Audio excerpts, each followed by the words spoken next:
Paz e graça, meus queridos e amados irmãos, Deus abençoe a todos vocês, que o Espírito Santo, que a graça, o favor de Deus venha ser sobre sua vida, venha ser sobre o seu corpo, venha ser sobre a sua alma e venha ser também sobre o seu coração. Não deixe a chama do Espírito se apagar, não deixe a chama do Espírito Santo se apagar na sua vida. Busque a Deus, se encha de Deus. Procure viver a palavra de Deus plenamente, declarar a palavra de Deus com cânticos, hinos e salmos espirituais. Amém? Deus abençoe a todos. Queridos, hoje nós vamos meditar sobre um certo varão. Eu gosto muito desses personagens que estão na Bíblia, que estão na entrelinha da Bíblia. Eu gosto muito de personagens que não muito aparecem na Bíblia, mas são pessoas que vieram com um grande legado, deixaram um grande legado. Eu gosto muito do personagem que fica nas entrelinhas da Bíblia, por exemplo, como Abigail, né, que foi uma mulher sábia, como Gideão, né, se bem que o povo fala bem de Gideão, mas Gideão não é daqueles mais falados, como Débora, né, como Jefté, como esse que nós vamos falar hoje, Apolo, como Tito, dentre tantos outros relevantes, como o próprio Eliezer, como a menina que falou sobre o profeta para Naamã. Enfim, tem alguns personagens na Bíblia que eles são extremamente discretos, não aparecem na Bíblia, não aparece de forma contundente, ou seja, como Jabes, né, a oração de Jabes, originou até um livro espetacular, formidável sobre Jabes. Então tem vários personagens na Bíblia que têm histórias lindas e abençoadas. E eu gosto muito de me deter e meditar nesses personagens. Claro que os grandes personagens são que têm mais atenção, como Abraão, Isaac, Jacó, Moisés, Davi, Zaqueu,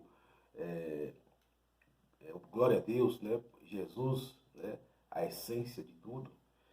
Mas é bom também nós nos atermos aos pequenos personagens que faz parte da história cristã. E eles têm história, queridos, para nos contar. Por exemplo, hoje aqui vamos falar sobre Apolo. Né? Quem era Apolo? Apolo em Éfeso e em Corinto. E chegou a Éfeso um certo judeu chamado Apolo, natural de Alexandria, cidade formada por Alexandre o Grande, eloquente e poderoso nas Escrituras. Eloquente e poderoso nas Escrituras. Ou seja, ele sabia falar as Escrituras e sabia dizer as Escrituras. Entendia as Escrituras. Entende o que leis? Disse Felipe ao eunuco. Entende o que leis? No versículo 1 Timóteo capítulo 2, versículo 15, que Deus fala o seguinte, que o obreiro, né, ele tem que manusear bem a palavra da verdade. O obreiro tem que saber conduzir a palavra da verdade. O obreiro tem que ter uma identidade com a Bíblia muito grande. Queridos, e é uma das coisas que eu mais me alegro, né, quando a pessoa ela sabe que ela sabe que ela precisa da Bíblia. Independente se ela o grau que ela veio, de onde ela veio, a questão é o ser dela, a intimidade com ela, com a Bíblia.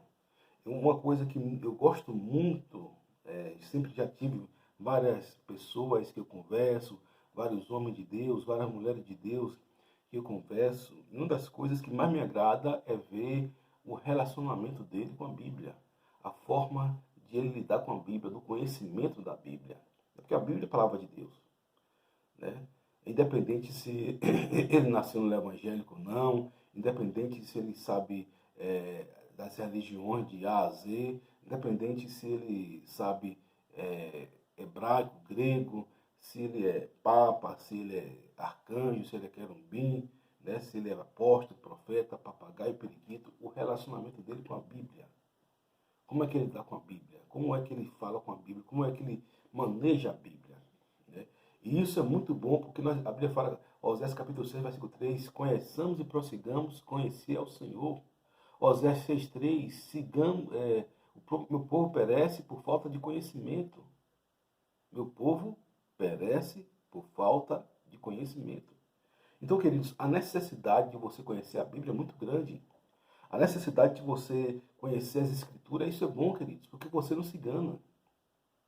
Eu digo para você o seguinte, você não precisa fazer curso nenhum na vida. Quanto mais curso você fizer, melhor. Se bem não faz, mal também não. Se bem não faz, mal também não. Então, se você se debruçar para aprender qualquer curso, por mais básico de que seja, nem que o cara vá lá fazer, botar 3 tópicos, botar 3 versículos. Amém, glória a Deus por isso.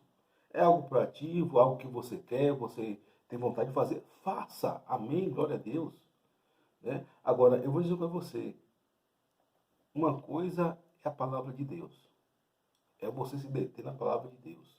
E pessoas que se debruçam na Bíblia, pessoas que analisam a Bíblia, eu gosto muito dessas pessoas. Gosto, mas gosto muito. Independente da idade, independente da placa da igreja, eu gosto muito dessas pessoas. Por quê? Porque a Bíblia, querido, ela vai dar o respaldo para a sua vida. A Bíblia, você vai ser categórico, vai ter um limiar entre a verdade e a falsa verdade, que é a falácia, que é a ignomínia, o engodo, a ludibriação com a palavra de Deus. E aí você corta um aço, você corta com a palavra de Deus, acabou. E a palavra de Deus é verdade, ela vai e é verdade. Por que, queridos? O contrário da palavra de Deus é o engodo, é falácias, é blá blá blá, é sofisma, entendeu? E tá muito cheio de sofisma aí dessas pessoas. Quem vai julgar é Deus, mas, queridos, é uma coisa que eu sempre ouvia dos mais velhos. Eu ouvia dos mais velhos e eu acho isso bonito agora. E antes também já achava bonito. É a sã doutrina. Você não se desvia nem para a direita nem para a esquerda. Você fica ali na Bíblia, ó. Mas pastor só prega essa pregação, meu amigo, tá pregando Jesus. É bom que as pessoas preguem pregações maravilhosas, mas você está ali na Bíblia. Você não vai para a esquerda nem para a direita. Você não vai para a esquerda nem para a direita. Claro que você vai incorporar conceitos bíblicos verdadeiros que você não sabe. Porque a Bíblia ela é uma chave de contexto para cada caso é um caso que você precisa estudar. E dentro da Bíblia você vai ter a palavra de conhecimento e a palavra de sabedoria. A Bíblia, querido, interpreta a Bíblia pela própria Bíblia. E Apolo, ele era o quê? Um certo judeu chamado Apolo, natural de Alexandria, poderoso nas Escrituras. Este era instruído no caminho do Senhor e fervoroso no Espírito, e falava e ensinava diligentemente as coisas do Senhor, conhecendo somente o batismo de João. Então, queridos, eu vim de uma igreja que trabalha com Bíblia. Né? Eu louvo a Deus pela Igreja Batista Betel, né? A instituição ali Batista Betel, a qual, né, fiz parte, e meus pais são de lá, meus irmãos são de lá, e trabalha com a Bíblia. É a Bíblia que é a base de tudo, é a Bíblia que é o patamar de tudo, é a Bíblia que é o padrão de tudo, é a Bíblia. Né? Então, é o seguinte, a questão da Bíblia é o relacionamento com Deus. Né? Porque eu vejo dois Ingrid, queridos, na igreja. Eu vejo dois paradoxos, né? Dois pontos, dois polos. São aqueles que, tudo é religiosidade, não sei o que e tal. Você pode perceber que o cara que vai acusar outro de religiosidade não quer conta com Bíblia. Ele quer conta com revelação, ele quer conta com pular, cortar laço, ele quer conta só com sonhos que ele tem, ele só quer conta com visão, visagem, revelação, revelamento que ele tem, ele só quer conta com profetada, profecia, né, que alguém dá, que ele tem, né? Agora, Bíblia, ninguém quer conta, se debruçar, né? Nem que seja o versículo, o Senhor meu pastor. Então, queridos, é necessário que o cristão ele seja formado na palavra, na Bíblia. Na Bíblia. Né? Amo quando as pessoas citam os versículos de cor, isso é bonito. Tem gente que não gosta, não. Não gosta, por que não gosta? Como é que não vai gostar? Ah, mas uma coisa não anula a outra, queridos. Uma coisa não anula a outra. Uma coisa não anula a outra. Como é que não vai gostar porque a pessoa sabe o versículo de cor? Né? Como é que não vai gostar que a pessoa ela não sabe, ela sabe a hermenêutica, a exegese, a homilética? Queridos, porque tem igreja, infelizmente tem que falar isso, tem igreja que para você entrar na igreja você tem que colocar o cérebro de fora. Tem igreja que para você entrar dentro da igreja, para assistir o culto, ver as falas das pessoas, você tem que colocar o cérebro de fora e ficar quieto. E não pode ser assim. Crentes alienados, crentes alienados. Você é um ser pensante, querido. Você tem que pensar a palavra de Deus. Os crentes de Beré, eles examinavam a Bíblia. Examinavam a Bíblia. Como diz o outro, eu sei o suficiente. Né, alguns dizem, né, que me elogia pela minha erudição na palavra de Deus. Glória a Deus por isso, graças a Deus. Mas eu quero ser modesto aqui. Eu sei o suficiente para poder ninguém me enganar. Ninguém me enganar na palavra de Deus. Ninguém me enganar. Minha Bíblia ninguém me engana, não. Claro que eu aprendo, sou uma pessoa que eu estou disposto a me debruçar para aprender a palavra de Deus. Agora, heresia, meu amigo, eu conheço que é dogma e doutrina. Conheço muito bem. Ele começou a falar ousadamente na sinagoga e quando ouviram Priscila e Áquila, o levaram consigo e lhe declararam mais pontualmente o caminho de Deus. Ou seja, ele foi pontualmente ensinando aquelas pessoas. Priscila e Áquila. Priscila e Áquila, você vai ver aqui na Bíblia, é, um forte amigo de Paulo, um sustentáculo da base do apóstolo Paulo, Priscila e Áquila.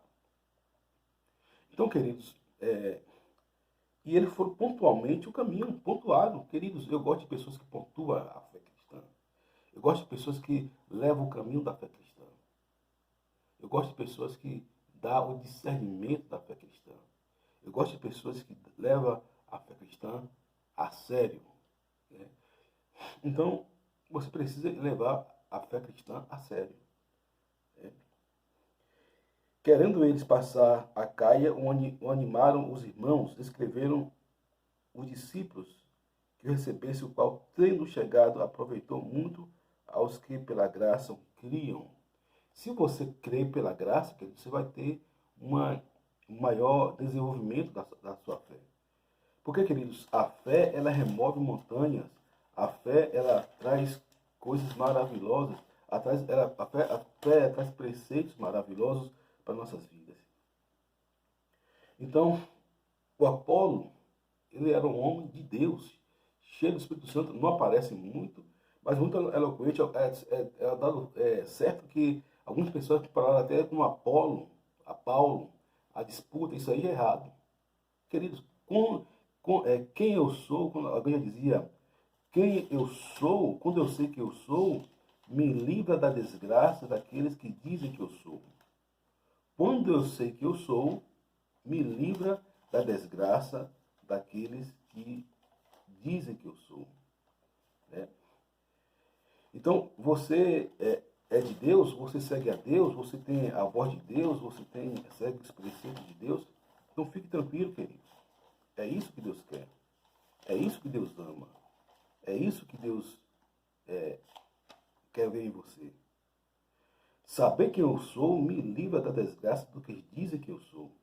Porque as pessoas querem que você seja aquilo que elas querem que ela quer que você seja e você não é.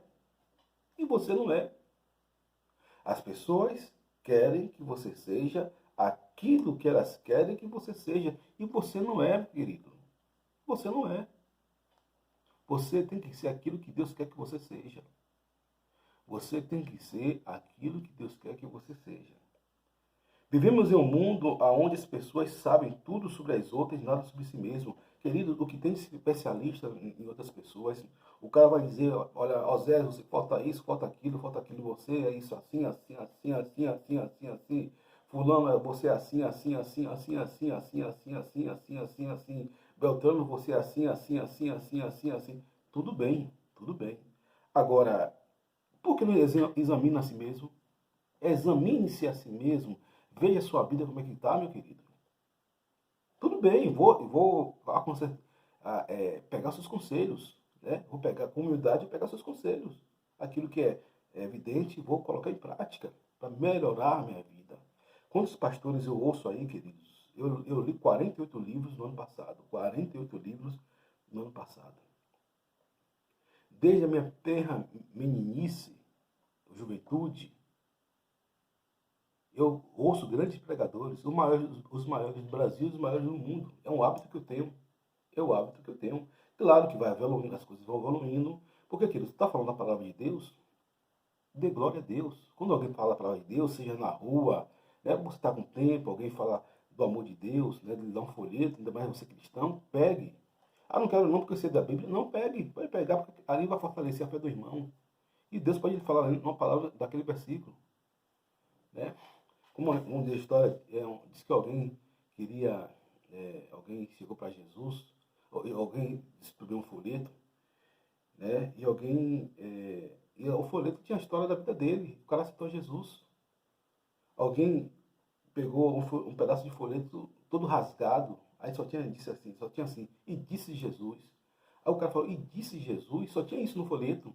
O cara foi ver, porque o cara era mudando, ele viu lá no chão, disse Jesus, e no folheto, o folheto ficou de lama, rasgado e tal, e através daquele folheto, ele foi comprar uma Bíblia e falou, e disse Jesus, eu sou o caminho, a verdade e a vida, foi onde ele encontrou esse versículo, eu sou o caminho, a verdade e a vida, ninguém vê o Pai senão por mim. E o cara aceitou Jesus, entendeu? O outro já pregou sobre a genealogia de Jesus. Aí o cara falou, poxa, eu vi alguém falando sobre a genealogia de Jesus. Um pregador chegou no culto, apenas falou a genealogia de Jesus. E fulano gerou Beltrano, Beltrano gerou Ciclano, Ciclano gerou Tertuliano, Tertuliano, aquela coisa que tem na Bíblia. Para alguns são chatos, mas para mim não. Para mim a Bíblia sempre é Bíblia. Aí alguém falou isso, um pecador que estava no recinto, olhando, observando, ele falou, olha, eu quero entregar Jesus, porque a minha vida é Jesus, porque todos eles têm família, e eu quero fazer parte da família de Jesus, apenas com a genealogia de Jesus, genealogia. Então, queridos, vamos parar com esse estigma, esse paradigma de que Deus só usa quem é isso, que é aquilo, que é aquilo outro, que não sei o que e tal. Não, Deus usa todos. Deus usa a todos. Deus usa uma criança de 5 anos, Deus usa qualquer pessoa, né? Deus usa qualquer pessoa. Agora, tem que ter critérios para a pessoa falar e você ter discernimento. Não é todo espírito, Paulo fala, não é todo espírito que fala que é espírito de Deus. Não é toda voz que fala que é a voz de Deus. Queridos, eu tenho muito cuidado e dou glórias a Deus e muito graças a Deus pelas igrejas históricas, pelas as batistas, pelas adventistas, pela Assembleia de Deus, aquelas mais remanescentes, né? Pelas presbiterianas, e dou graças a Deus pelas igrejas também de outros, né? As igrejas mais modernas. A igreja mais moderna, também dou graças a Deus.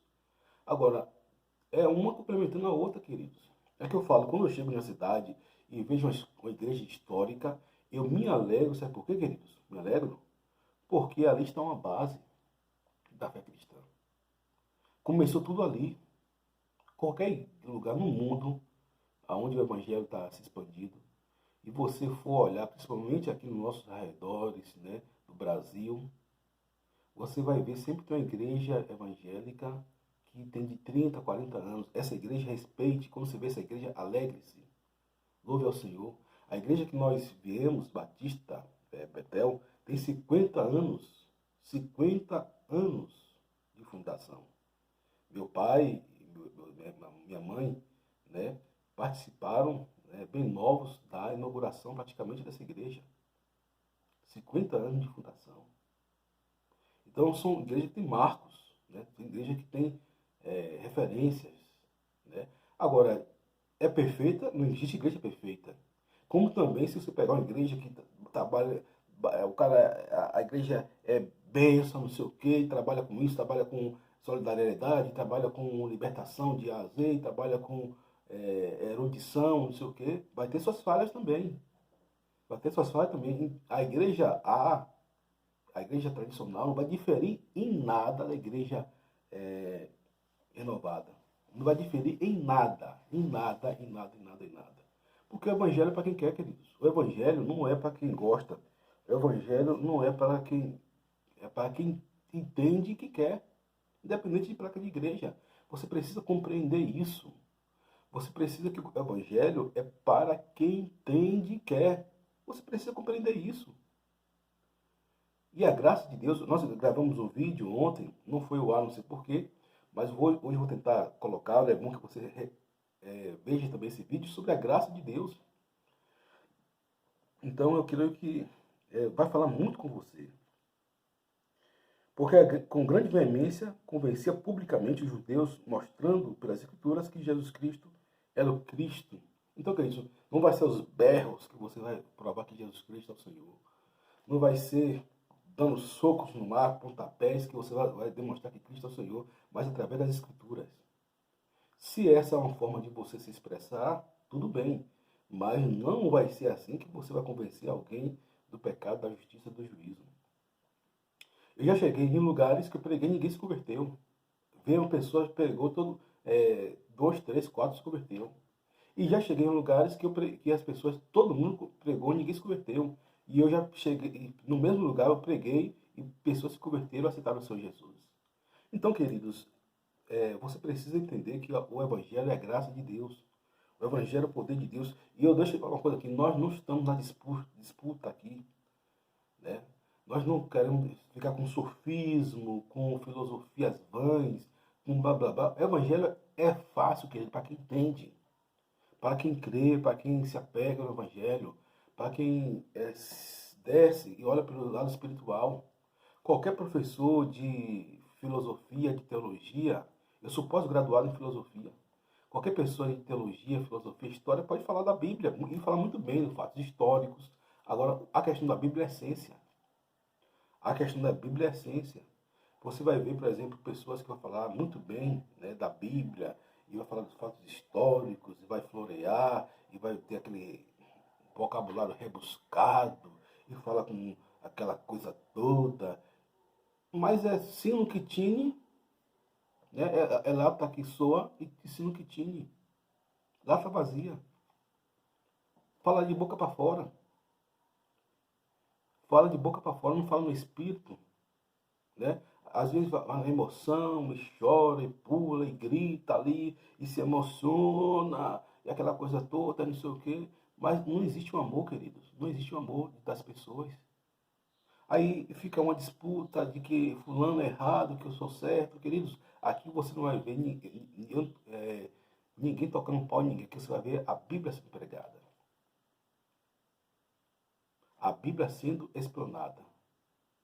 A Bíblia sendo exposta.